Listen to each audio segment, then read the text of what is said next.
ఒక మానవుని యొక్క పాపాలు క్షమించబడడం కోసము పాత నిబంధన కాలంలో దేవుడు జంతు బలులను ఉంచాడు. ఇప్పుడు మానవుల పాపాల క్షమాపణ కొరకు యేసు బలిని ఉంచాడు. యేసు బలుని నమ్మితే తప్ప పాపం క్షమించబడదు. ఈ మాటలు వింటుంటే ఎలా ఉందంటే, పాపాలు క్షమించాలంటే ఏదో ఒక బలి జరుగుతేనే తప్ప పాపాలు క్షమించినటువంటి కర్కశుడా దేవుడు అన్న ఆలోచన కలుగుతుంది. నేను దయగలవాడను, వాడు నాకు మొరపెట్టిన వెడల నేను అతని మొర ఆలకిస్తాను, వింటాను. ఒక వ్యక్తి తప్పు చేస్తే, పాపం చేస్తే, ఓ దేవా అని మొరపెట్టుకుంటే నేను వింటాను అంటున్నాడు దేవుడు.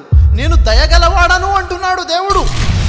మీరు అల్లా వైపునకు మరలరా, క్షమించు అని అల్లాని వేడుకోరా.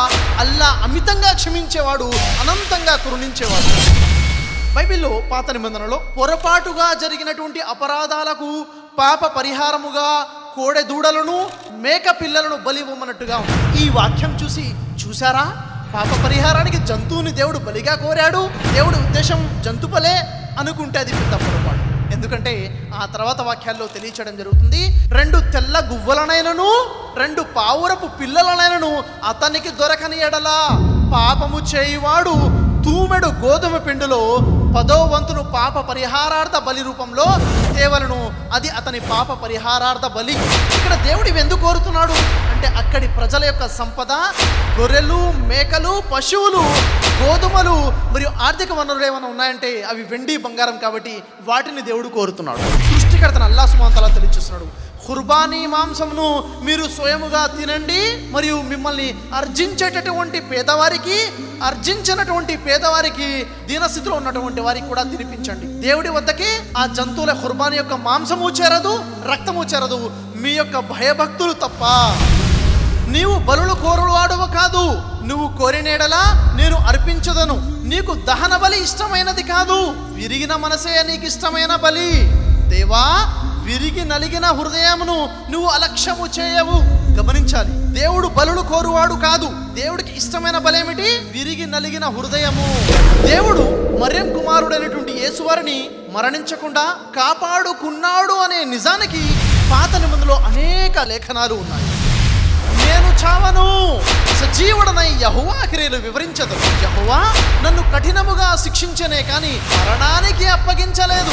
యేసువారిని యూదులు చంపాలి అని ప్రయత్నం చేసినప్పుడు యేసువారి దేవుడికి ప్రార్థన చేశారు. మహారోదనతో, కన్నీళ్లతో ప్రార్థన చేశారు. ఆయన ప్రార్థన ఎవరికి చేశారు?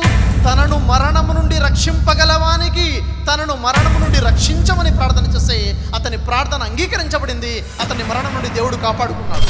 وقولهم إنا قتلنا المسيح عيسى ابن مريم رسول الله وما قتله وما صلبه ولكن شبه له وإن الذي يختلفوا فيه لفي شك منه ما لهم به من علمه إلا اتباع الظن وما قتله يقينا. వారు అంటున్నారు, ఎవరు? యూదులు అంటున్నారు, మేము స్వయముగా మరియం కుమారుడైనటువంటి యేసు అనే దైవ ప్రవక్తని చంపేశాము.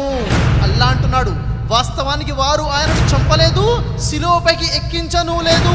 వారు ఈ విషయంలో భ్రమకి గురి చేయబడి ఉన్నారు. బర్రఫావులాహు ఇలై వకానల్లాహు అజీజన్ హకీమా. సృష్టికర్తన అల్లా యేసువారిని సజీవముగా, సశరీరముగా తన వైపుకును, ఆకాశాల వైపుకు ఎత్తుకున్నాడు. యేసువారిని యూదుల బారి నుండి కాపాడుకున్నాడు. ఆదాం చేసినటువంటి అతిక్రమమును పోలి పాపమును చెయ్యని వారి మీద కూడాను ఆదాము మొదలుకొని మోషే వరకు మరణము ఏలేను అని ఉంది. నేను అడుగుతున్నాను, ఒకవేళ ఆదాం మొదలుకొని మోషే వరకు పాపం కనుక వస్తే ఈరోజు మనం దాని గురించి చర్చించాల్సిన అవసరం ఏముంది? అసలు ఆదాం చేసిన పాపం మోషే వరకైనా వచ్చిందా? ఉదాహరణకు ఒక వ్యక్తి దొంగతనం చేశాడు. ఆ వ్యక్తి దొంగతనం చేశాడు కాబట్టి అతని కుమారుణ్ణి, అతని మనవణ్ణి, అతని వంశం అందరినీ కూడా దొంగ అని పిలవచ్చా? ఏ చట్టమన్నా ఒప్పుకుంటుందా? దీన్ని బైబిల్ ఖండిస్తుంది. పాపము చేయువాడే మరణం పొందవలెను. తండ్రి యొక్క దోష శిక్షను కుమారుడు మోయుట లేదని, కుమారుని దోష శిక్షను తండ్రి మోయడు. నీతిపరుని నీతి ఆ నీతిపరునికే చెందును, దుష్టుని దుష్టత్వం ఆ దుష్టునికే వచ్చును. ఎవరు తప్పు చేస్తే వారికే ఆ పాపం వస్తుంది. నేటి ప్రపంచ క్రైస్తవులకి ప్రశ్న, మరి యేసుబలి జరగకపోతే, యేసుబలిలో నిత్యజీవం రక్షణ లేకపోతే మరి నిత్యజీవం ఎలా? ఒక దుష్టుడు తాను చేసే దుష్ట కార్యాలను వదిలేస్తే అతడు మరణించాడు, అతను నరకంలోకి వెళ్ళాడు. అతడు చేస్తున్నటువంటి అతిక్రమ క్రియలన్నిటినీ కూడా చేయటం మానడు కనుక అతడు మరణించాడు, అవశ్యముగా బ్రతుకుతాడు. అతిక్రమణ క్రియలు ఏవైతే ఉన్నాయో ఆజ్ఞ అతిక్రమ చేయటం మానేస్తే వారు స్వర్గానికి వెళ్తారు. ప్రధానమైన ఆజ్ఞ ఏమిటి? ఓ ఇశ్రాయేలు వినుము, మన దేవుడైన యెహోవా, అద్వితీయుడైన యెహోవా, పూర్ణ హృదయంతో, పూర్ణ ఆత్మతో, పూర్ణ వివేకంతో ఆయన్నే సేవించాలి, ఆయన్ని ఆరాధించాలి. దేవుడు ఒకడే యెహోవా ఉన్నాడు, అంత పొమ్మరకు దేవుడు లేడు. దేవుడు త్రిత్వం కాదు, దేవుడు త్రియేకం కాదు అనేది ప్రధానమైన ఆజ్ఞ. ఈ ఆజ్ఞను మీరితే పాపం వస్తుంది. ఎవరైతే దేవుడు ఒక్కడని విశ్వసించారో వారు అబ్రహాము కాలంలో అబ్రహాంని ప్రవక్తగా విశ్వసిస్తే, ఇస్సాకు కాలంలో ఇస్సాకును ప్రవక్తగా విశ్వసిస్తే, యాకోబు కాలంలో యాకోబుని ప్రవక్తగా విశ్వసిస్తే వారు పరలోక రాజ్యంలో కంటే స్వర్గంలోకి ప్రవేశిస్తారని యేసువారే స్వయంగా సాక్ష్యం చెప్తున్నారు. నీ దేవుడన్న యెహోవాను నమ్మినట్లయితే నీవు స్థిరపరచబడుదువు, ఆయన ప్రవక్తను నమ్మినట్లయితే నువ్వు కృతార్థుడగుదువు.